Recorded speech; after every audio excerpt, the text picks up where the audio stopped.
ജനം ക്ഷമിക്കാവുന്നതിൻ്റെ പരമാവധിയായി. ഇനി ജനം അതിസംഘടിതമായിട്ട് പ്രതിഷേധിച്ചു കഴിഞ്ഞാൽ ഗവൺമെൻറ് പോലും അത് തടഞ്ഞു നിർത്താൻ പറ്റില്ല.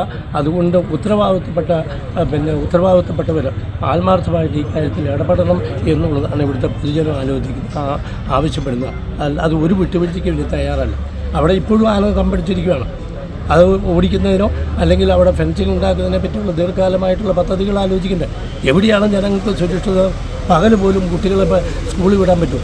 വാഹനത്തിൽ കുട്ടികളെ വിടാൻ പറ്റുമോ? ഈയിടെ തന്നെ രണ്ട് സംഭവം ഉണ്ടായത് നമുക്കറിയാം. ബൈക്കിൽ 2 പിള്ളേർ പോന്നു. അത് കാട്ടാനെയാണ്. കുട്ടമ്പുഴ ആ 2 പേരുടെ ജീവൻ നഷ്ടപ്പെട്ടു. മരം മറിഞ്ഞു വീണാണെന്ന് പറഞ്ഞാൽ പോലും മരം മറിഞ്ഞു വീഴുന്നത് ആന ചവിട്ടി മറിച്ചതാണ്. അതുപോലെ തന്നെ കഴിഞ്ഞ ദിവസം നമ്മൾ കണ്ടു ഇത്തരത്തിലുള്ള ഒരു നിരന്തരമായിട്ടുള്ള സാഹചര്യം ഉണ്ടായിക്കൊണ്ടിരിക്കുന്നു. ഇത് അങ്ങേയറ്റം പ്രതിഷേധാർഹമാണ്.